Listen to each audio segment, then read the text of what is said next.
There is nothing wrong with your internet. Do not attempt to adjust your settings. We are controlling the podcast. We control the squealing and the screams. We can make your heart flutter, your eyes blur from tears, or sharpen your mind to crystal clarity. For the next hour, sit back. We are in control of what you hear. We repeat, there is nothing wrong with your settings. You are about to experience the awe and mystery known as the female mind. You are now entering the Fangirl Zone.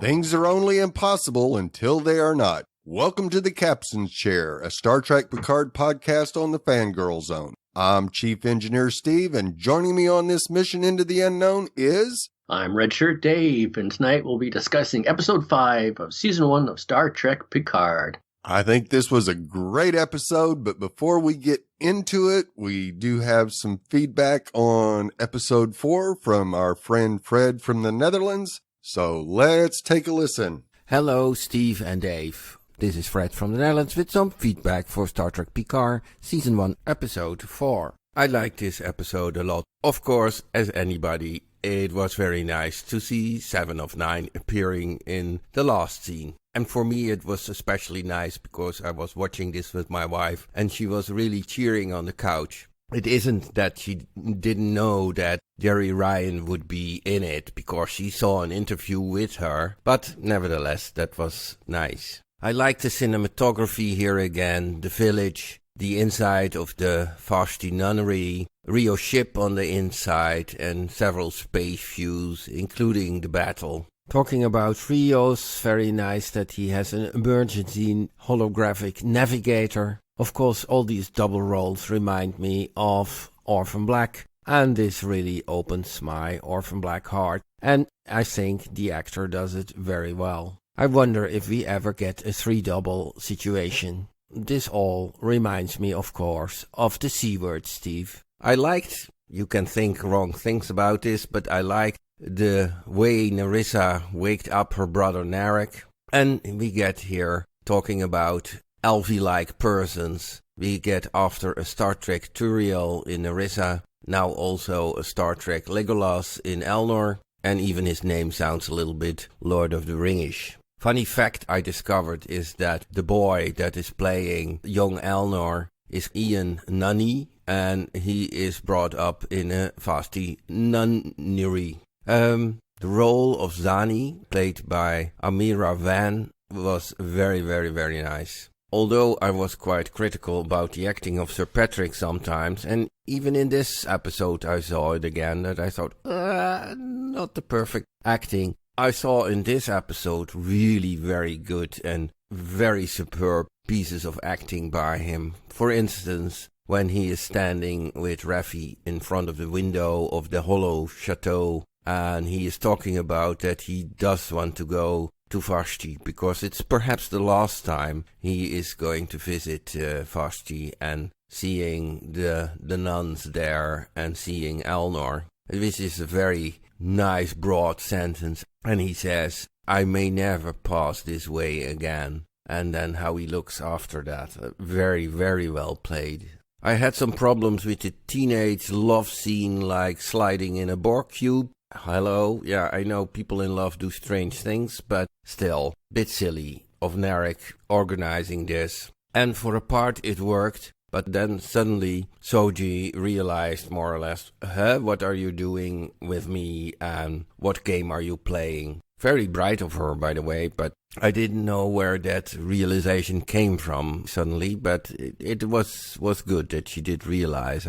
This also let me realize that if she is an android, then in the emotional field she must be quite good to feel all these subtle, emotional people playing her things. I think this is the goal Data always had, to reach this point, to be as human as possible. And I think if you would watch Soji and you wouldn't know this story and would see how she interacts on an emotional level, then nobody would think this is an android. Okay, that was all for now. Fred signing off. Well, Fred, I'm glad you found some parts of the acting that you thought Sir Patrick did well in. And yeah, I agree. The scene with Rafi was really done well. Of course, everybody loves the cinematography in this show. They're definitely top notch, especially the battle scene. And yeah, I think it would be great to see multiple EMs on the set at the same time to see how they interact with each other. But I'm not sure we're going to get to see that, but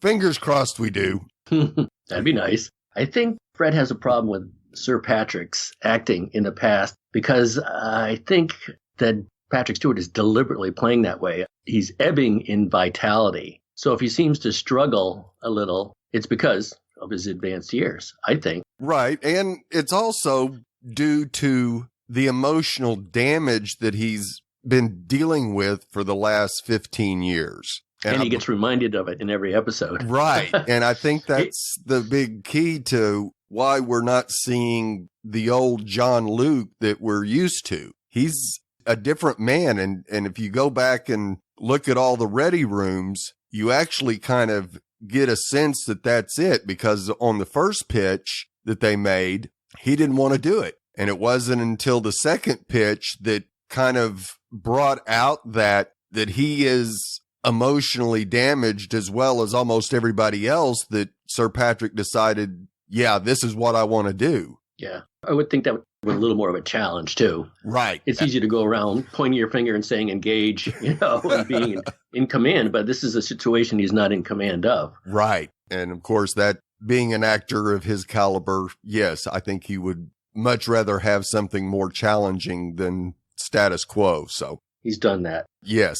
And the sliding scene was a bit much. I think we all agree on that. But I think we also said in the podcast that we kind of thought that Narek was trying to use it more as a distraction to try to get Soji to offer up some information, which when he actually questions her about being on the Ellison, that's when she realized what was going on and she got out of there. So yeah, I think he pressed his point a little bit much, but having fun with somebody in a relationship, doing the cosmic slip and slide, that's the way to get someone to relax and let your guard down. Absolutely. He just pushed it a little too hard. Yes. And speaking of pushing a little too hard, Narissa waking up Narek, yeah, that was gave everybody the maybe there's something going on there vibe. Yeah, she doesn't care about subtlety. No, not at all. So once again, Fred, we thank you for your feedback, and I'm looking forward to hearing your thoughts very soon. All right, Dave, shall we dive into episode 5? Yes, Stardust City Rag. I wonder if that's a single out on vinyl now, or 45. Yes. Oh, wait, sorry, boomer talk. The La Serena crew begin an unpredictable and lively expedition on Free Cloud to search for Bruce Maddox. When they learn Maddox has found himself in a precarious situation, a familiar face offers her assistance, complete with implants. Yes. So what did you think of this episode? That wasn't one of my favorites.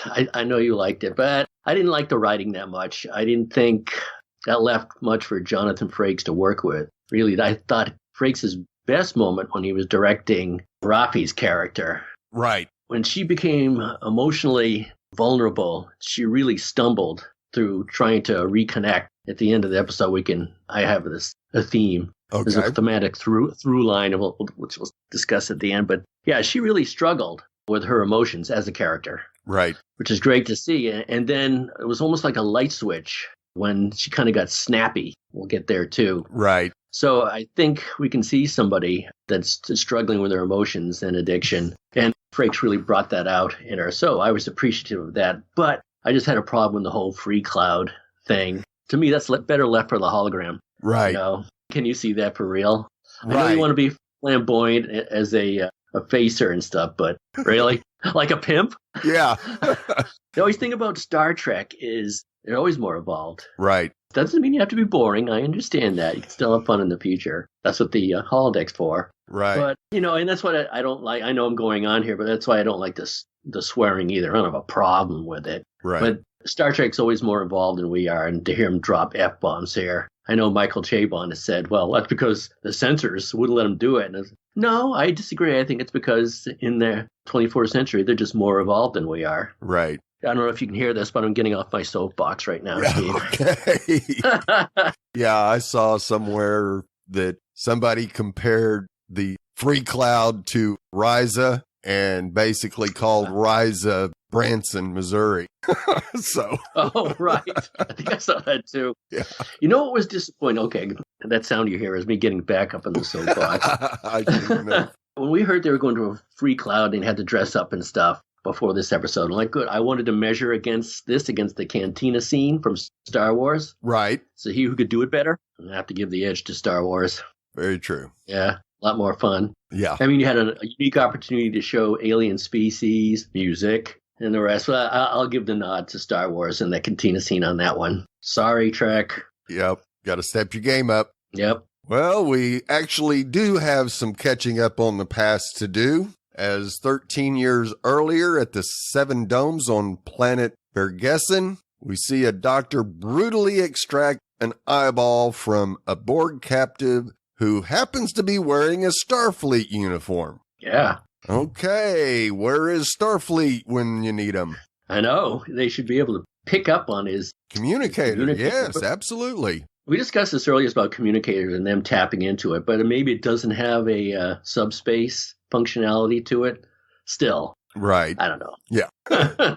I guess everything big happened 14 years ago, including the Great Collapse, apparently, after the Mars attack. So 13 years, which is 1 year later, I guess it's like the Wild West suddenly. People can get captured and slaughtered, picked apart for pieces. Pretty brutal. Yes, very brutal scene. A little jarring. I would think you'd have to be somewhat sadistic to extract the parts without anesthesia. I mean, why not? Right.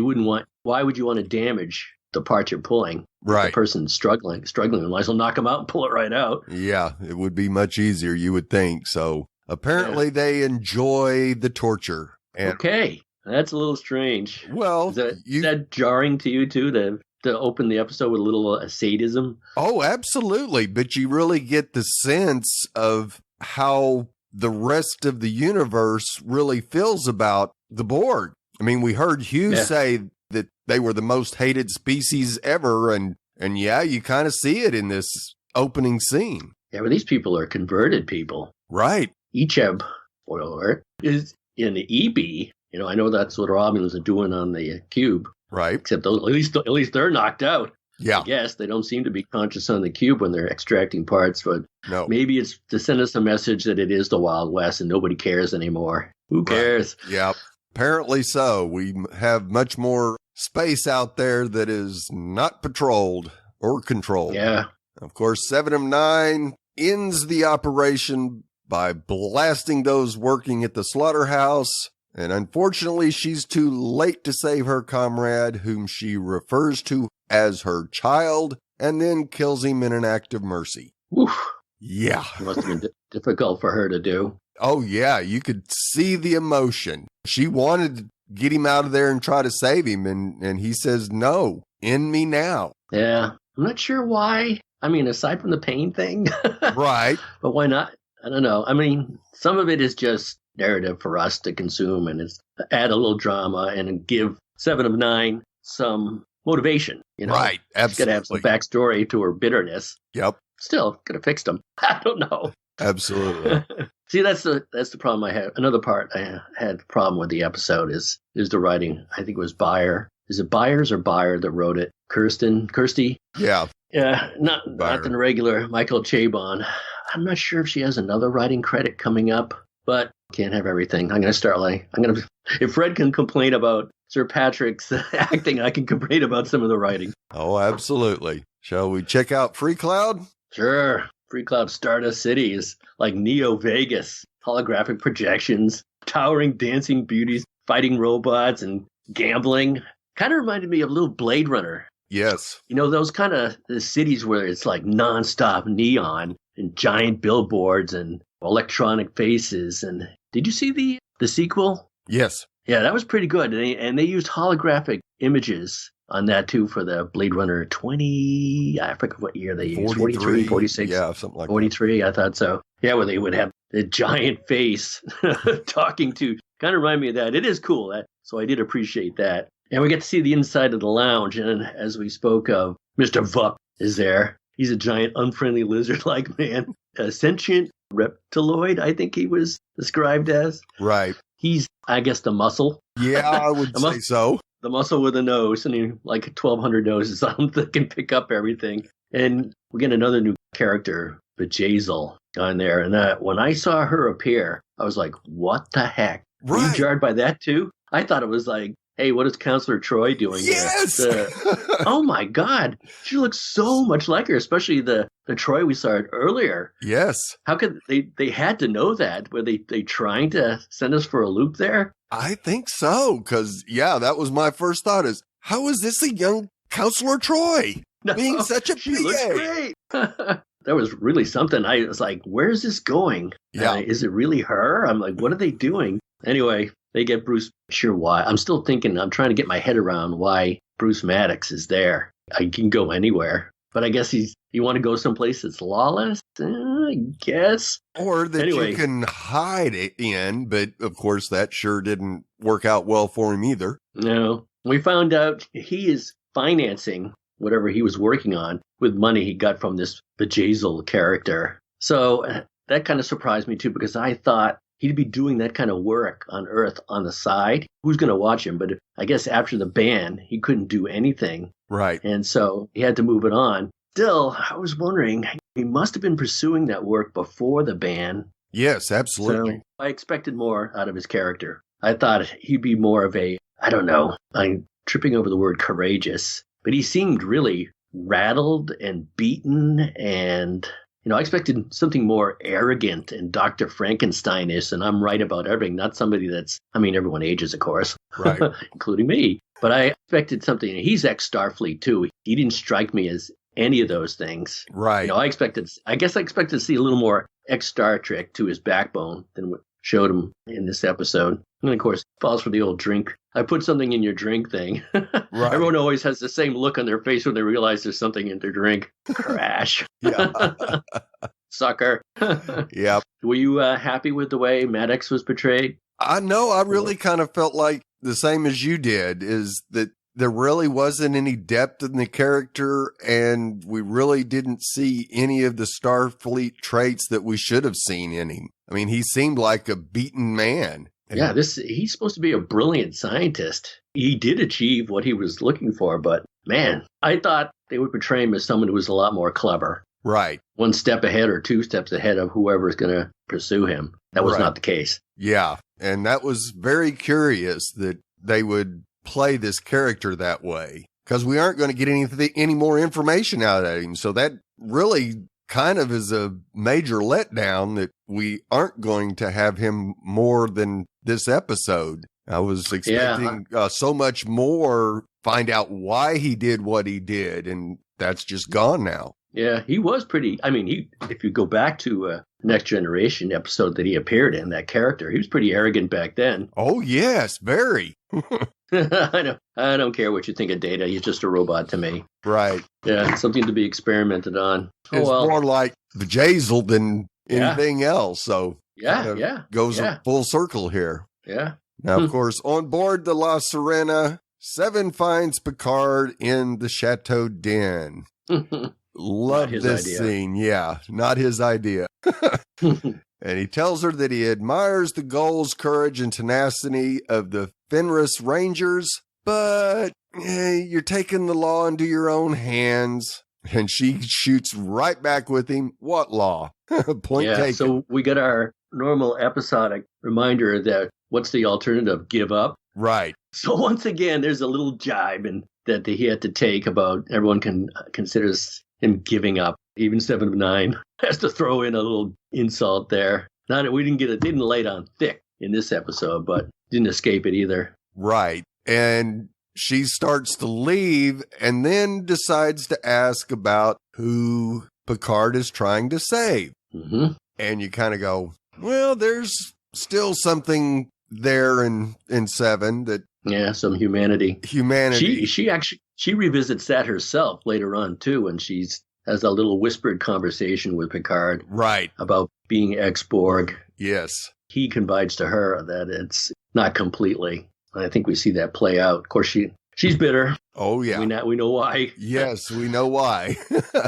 And then we go up onto the bridge where Rafi looks at her screen and we see the name Gabriel Wong on it. Kind of go, all right, who is this guy? But then she has the conversation with Rios that the notorious 7 of 9 is on his ship. And, oh, by the way, Picard also used to be Borg. Yeah. Didn't we discuss that earlier, like 2 episodes ago? Yeah. You'd think he'd know. Right. I think Rios would know, especially as we suspect he might be in intelligence. Yep. I don't know how he could have missed that, but okay, whatever. Again, I don't think this was the best written episode. Right. And as we check in on Girardi, we find her watching a home movie of herself and Maddox baking cookies. And you go, okay, they were just a little bit more than partners or co-workers as we see a kiss. Yeah. See, Fred, we'll address Fred here. That's how you get someone to be happy. If it's not cosmic slip and slide, is making cookies together. Although I get the relationship that they're also making life forms. Right. There's the replicator way of making synths and life forms, and there's the old-fashioned way when you just get all the ingredients and make a nice little cookie or kid, I guess. What's the difference between cookies and kids? And then we get a nice scene back on the bridge where the Free Cloud ads start popping up on the ship. Ooh, man, so obnoxious. Oh, absolutely. And it was great. Eleanor goes, well, where's mine? Yeah, I know, what a baby. Steve, I had seen something in the news a few years ago, too, that when you go into the supermarket, they wanted to personalize everything towards you. Right. Because they read your card, because everyone has a special card for whatever supermarket they go in. They'd read your card, and then as you went up and down the aisles, they would try to sell you things or advertise things in the aisle directed towards you and your shopping history. And I read that article and I got, please no. Yes. No thanks. Right. That's a reality. I know that there's a grocery store here that, you get their app, and if you have it open while you're shopping, you're going to get dinged on whatever aisle you're on, whatever their special is that they can get you to buy. Not looking forward to that. And in the future, there are actually interactive holograms that you can physically connect with. Right. I guess. Yeah. Right? So when I start throwing punches around with my shopping cart in my local supermarket, we know we've gotten there. Yeah, and it was funny that Girardi gets the boxing robot and has to knock its block off. Little callback to another Boomer toy. That's right. Rock'em Sock'em robots. Yep. Hit the head and it goes bzzz. They're gearing this towards us, Steve, the Boomer generation. Oh, absolutely. Those that were able to watch the original series and Next Gen. Yeah. Of course, Rafi reports that she's found Maddox, but this isn't good, as Bjayzl is looking to broker a deal for Maddox with the Talashar. Oh, boy. Picard asks for options, and Seven basically offers herself in a trade to save Maddox. And you kind of go, all right, Seven, what have you got up your sleeve here? Yeah, she also has an ulterior motive.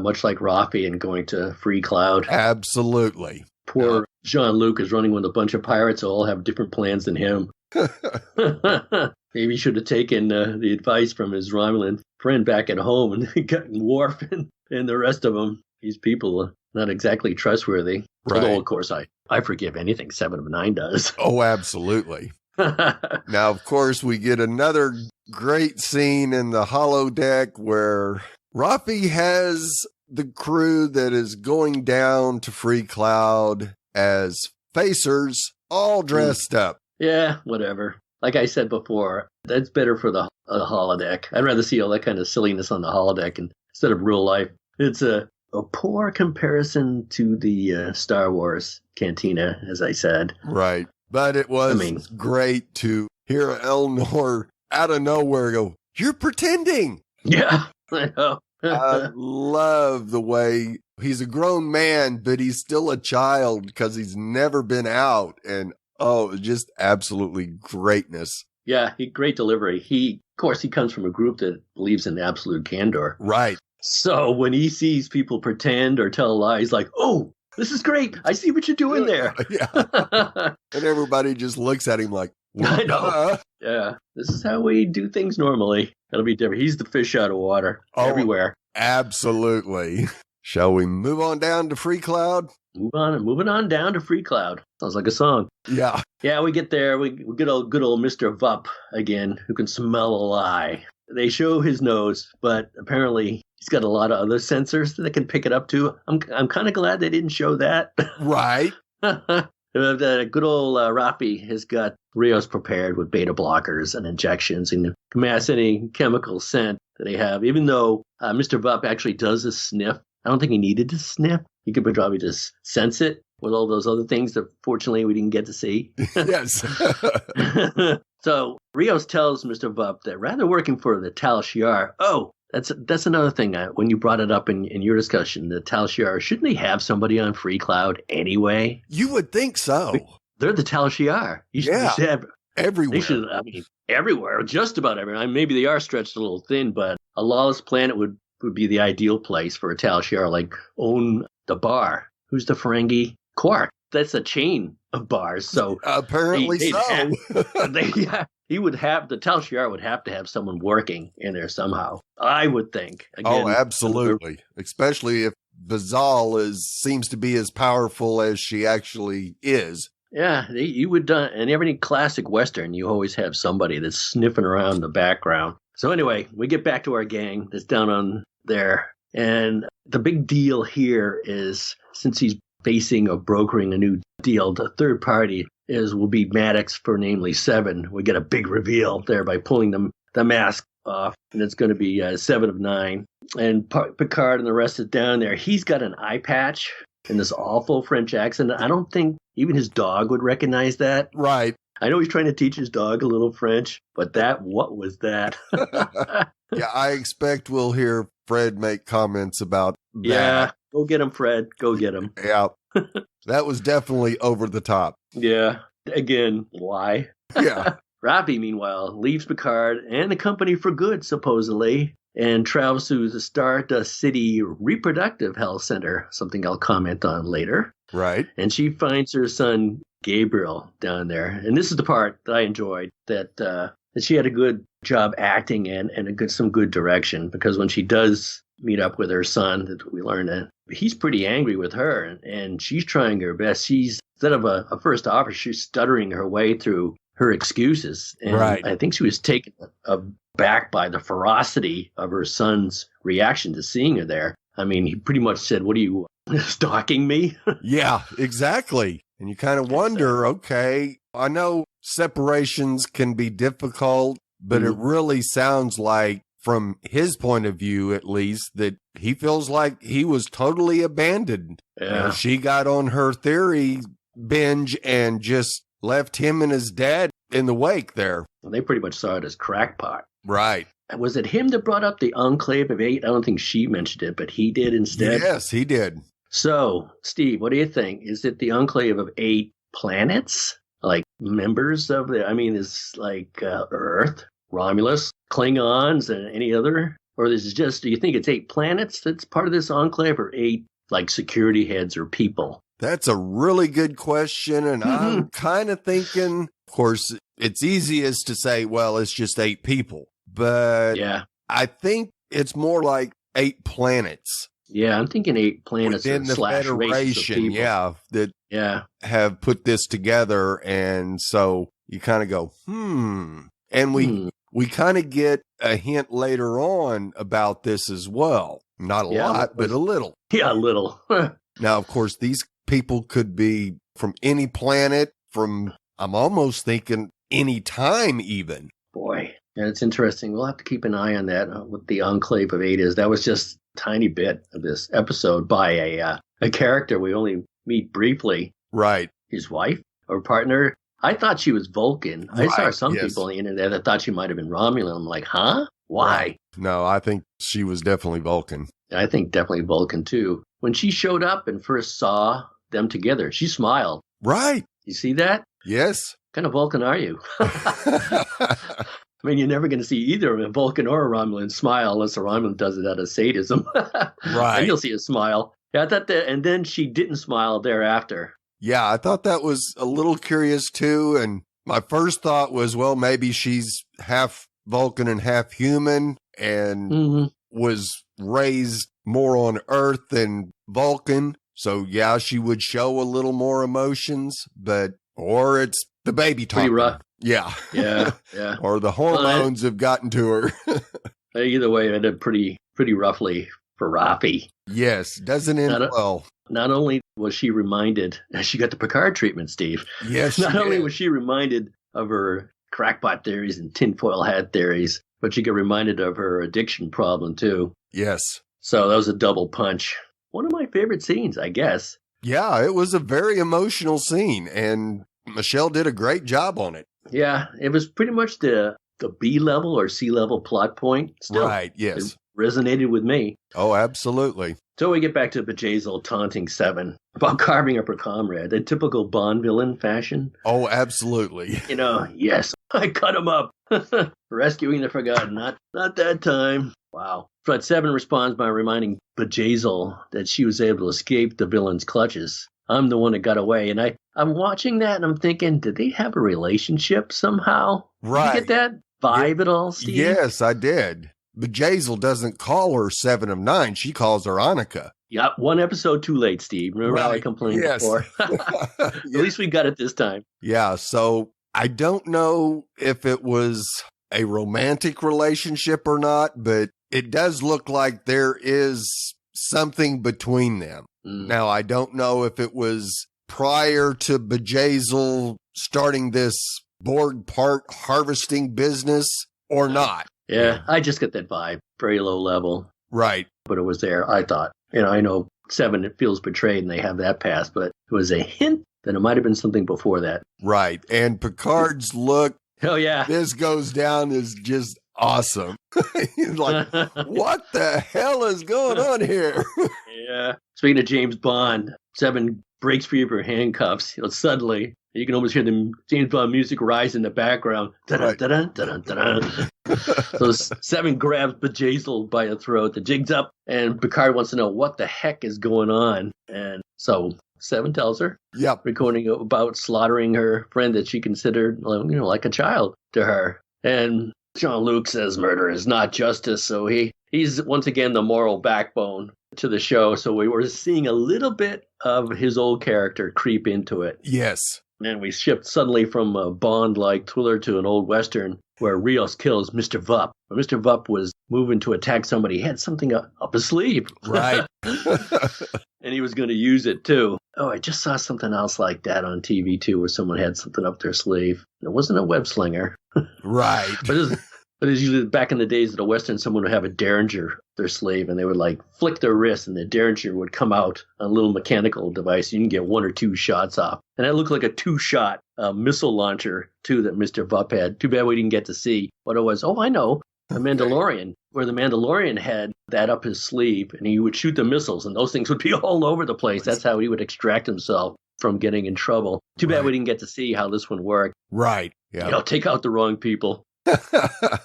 Yeah, because Seven offers Bjayzl's life in exchange for their safe passage back to the ship with Maddox. Yeah, so the rest won't have a bounty on their head. Right, which, you don't want that. Yeah, it'll be a little difficult to complete your mission. Not that the Tal Shiar wouldn't be looking for him anyway, but still, who needs all these other bounty hunters? Another allusion to the Mandalorian. Yeah. So Basil agrees, and Maddox is taken to sickbay where he's cared for by Girardi. A little reunion there. Yeah. And I was thinking maybe they can have some cookies together. Exactly.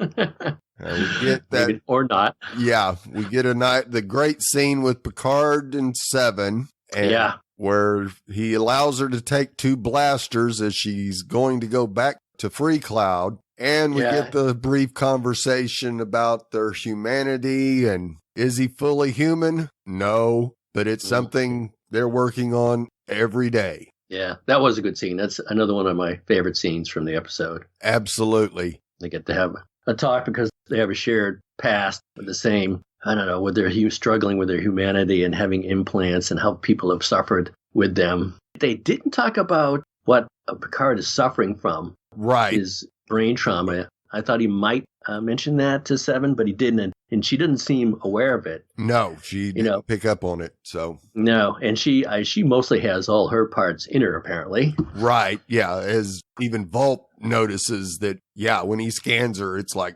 oh, holy cow. She's got more Borg in her than anybody I've ever seen. Well, yeah, that's because she was assimilated as a child. Yeah. Did you think that Rios left that pattern enhancer there for Seven to find, or he just put it down? Because he didn't pocket it. He put it on the bar, yeah. On the console. The first time I watched it, I go, did he do that on purpose, knowing that she'd be going back there? And I'm a little surprised Picard's radar didn't pick up can I have a couple of rifles? Right. I don't know. Maybe he had too much faith in his own power to convince her the moral way is a better way to go. And she's right. Like, no, it's not. Yeah, seeing that he convinced her in that one scene, he's thinking, okay, yeah, she's okay. But she didn't want to let him down. Yeah. No. So she beams back to Free Cloud and with her 2 new guns. And Bjayzl says she's being sentimental, which is a human trait, of course. And she doesn't want, I guess she just doesn't want to think about mercy or the quality of mercy. No. No, quality of mercy is lost there. And it doesn't fall gentle like the rain. It hammers down like a few bolts from a gun. Right. I'm glad that Seven wanted to leave him thinking there should be someone with some hope. Right. I hope Picard isn't too naive going out there that everyone's going to think that way, but I guess he decided to put his trust in her. But she was, she didn't want to hear it secretly, and she went down there to vaporize Bjayzl. Right. And something akin to dusty tomato paste, I'd say. Yeah.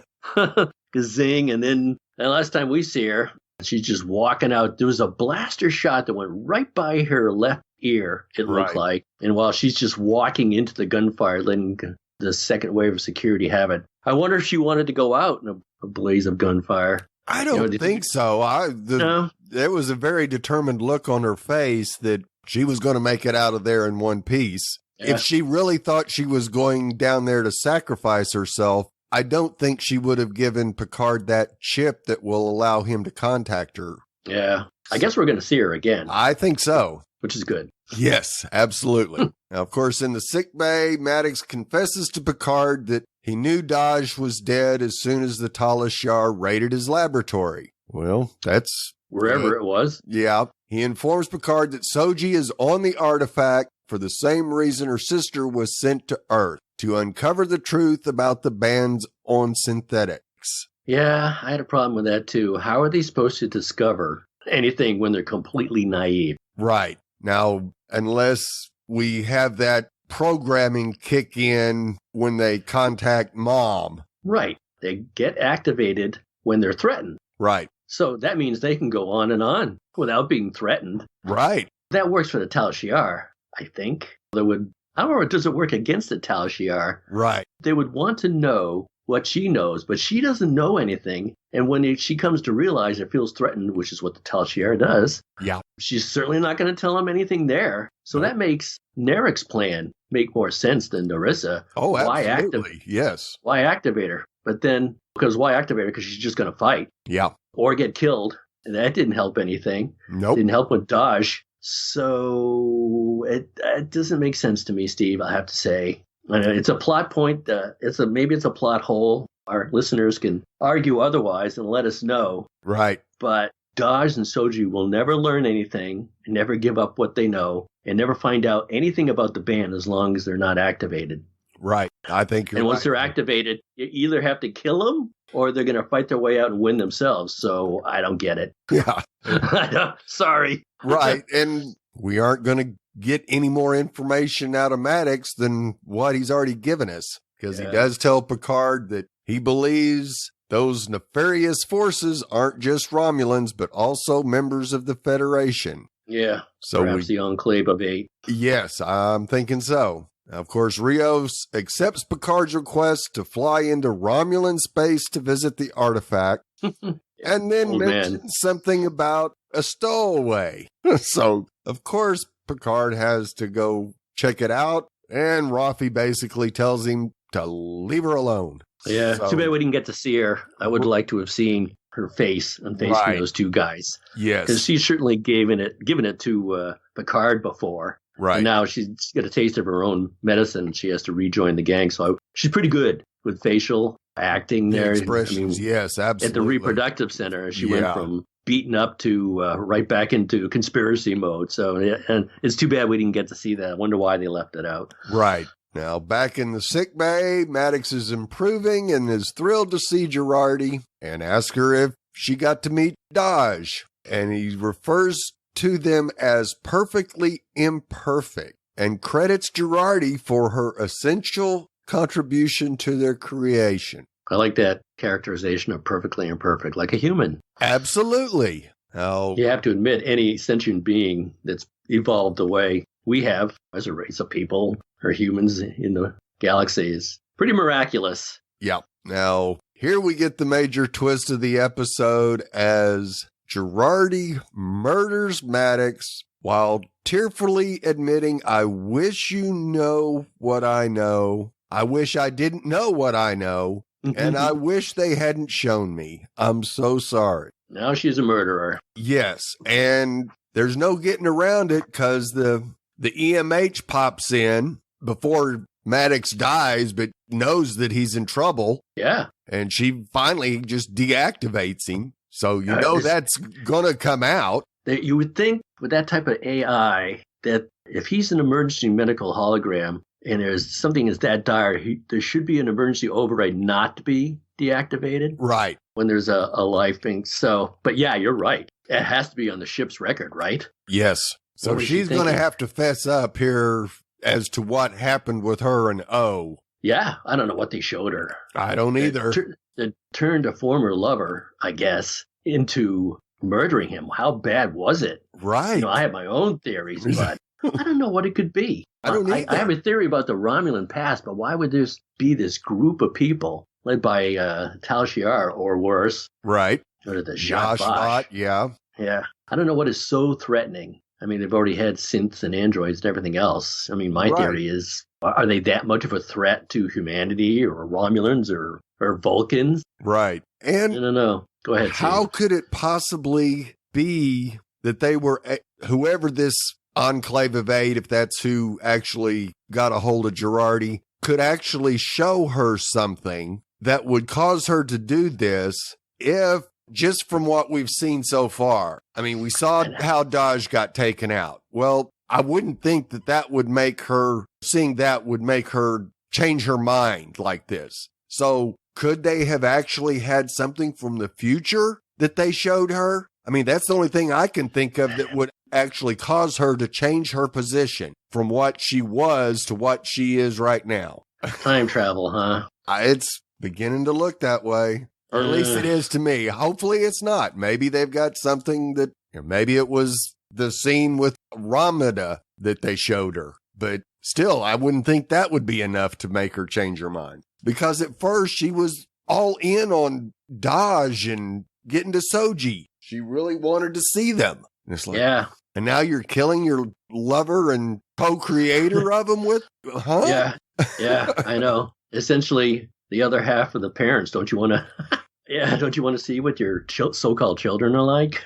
Yeah. Yeah, boy. I don't know. So everyone out there that thought she was a double agent or a spy were kind of correct. Looking that way right now, at least, until we get more information, we're spot on. We The get future, I into, don't know. yeah. We all know time travel is the great equalizer for plot holes. Oh yeah. I mean, I thought there was a few plot holes in this episode. We'll see how they fix it. Yeah. But I'm kind of hoping it's not time travel. But if it is, I hope they do it well. Right. I mean, if you follow Star Trek Discovery, there's the remnant of Starfleet and a Starfleet ship, 900 years in the future? Yes. So. Did they manage to send back word? That'd be interesting tie-in. Oh yeah, it would. It really would. I'm not strapping on my tin hat for that, Steve, but if they do. Yeah, it's I guess it is a possibility. Yeah. Shall we get into some Easter eggs? Yes, it was good to see Icheb again. He was the oldest of a group of Borg children that Voyager rescued in the Delta Quadrant in the episode Collective. All the other kids were eventually resettled with their families, but Icheb remained aboard Voyager with 7 and returned to the Alpha Quadrant. I thought that was kind of cool. Yeah, absolutely. Icheb no longer had a cortical node because he was forced the doctor to give his to 7 when hers was malfunctioning, endangering his own life in order to save her in what was the episode? Imperfection? Yeah, Imperfection. Yeah. All right, so that was cool. Yes. I thought it looked good. Oh, yeah. And I said, did they have the same actor that portrayed the original? But no. Nope.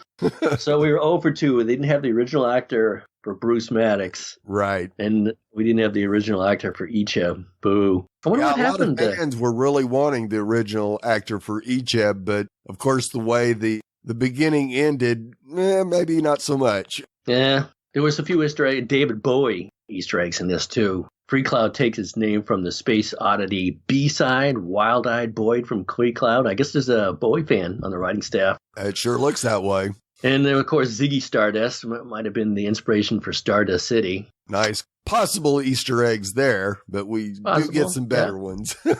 Yeah. And we got a shout out to Mr. Quark, his bar. He had trouble with the brain, apparently. I don't know what was his trouble with the brain, or is that just something to tease us with? Right. Well, that was part of Rios's backstory. Yeah. That was his recommendation was from Mr. Quark and how Rios handled the trouble with the brain. So it's like, okay. It just burnished his resume. Yeah. Whatever that might have been. All right. And we got this John Ailes is the actor that played Maddox, subbing for the original Brian Brophy. And Brophy's been really coy because fans have been having pictures taken with him. Right. He didn't say either way. So either he's a good little alumni or alumnus of the show. He could have said, nah, I'm not going to be in it. Right. And spoil it for everybody. But he didn't. No, he didn't. For more on Rappy's history, too, and her family, we can recommend picking up Una McCormick's new novel, The Last Best Hope, which sounds interesting. Yes, it does. I may have to get that one. And good old Mr. Vup. He's the Beta Anari, a new alien to Star Trek, sentient reptiloids, gifted with the ability to sniff out lies. It's almost like Wonder Woman in her magic golden lasso. So you can tell who's telling the truth or not. And then we got one more, Mr. Mott. Did we see that advertised? Yes, the very first shot of Free Cloud is assigned for both Mr. Mott and Quarks. Yeah, so Mr. Mott, he was the barber. Right. On Next Generation, right? Yep. He doesn't have any hair, but he became a barber. Okay. I have a thought, Steve. Okay. Can I interject a thought? Sure. There was something thematic through line in this show. Yes. I just wanted to add at the end. It's about children, which I guess everyone pretty much got so far. But we saw it. I don't know what they're trying to tell us, but 7 and 9 in Icheb. Okay, that was that children relationship, parental and children relationship, and Agnes and Maddox, being parents to their perfect and imperfect children. And then, of course, we got Rafi with her son. And that didn't turn out right either. If you want to take it a little further, there's Jean-Luc Picard and his kind of son, Eleanor. Absolutely. And if you want to go connect it with David Bowie in The Children of Mars, which is one of his songs, you could call all those synthetics Children of Mars. And they turned on their parents, too. Absolutely. So, interesting story thread there, Dave. Yeah, very interesting. Parenting in the 24th century is not going well, I would say. And I guess we'll have to keep an eye on that because every parenting children thread that we picked up here did not end well. No, it didn't. So we better keep an eye on Eleanor, too.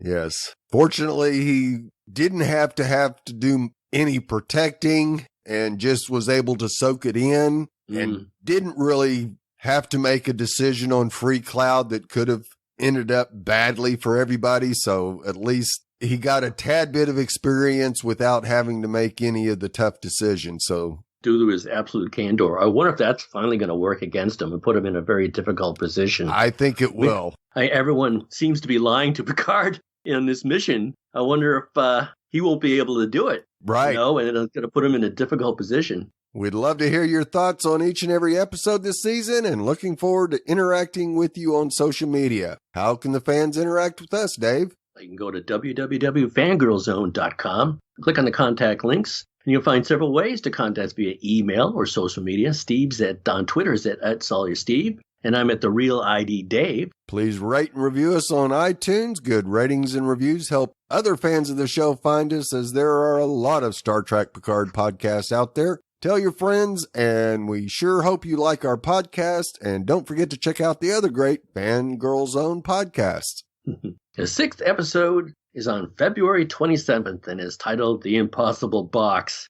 Sounds like he's something you can't get out of. Yes. And also very QB-like in Borg QB boxy. Yeah. Well, this is Chief Engineer Steve. No, we're both working at it, aren't we? And this is Redshirt Dave. I wish they'd show me what I didn't know. I wish I knew more than I do. So you think you got it bad, lady? We got it bad too. I want more answers.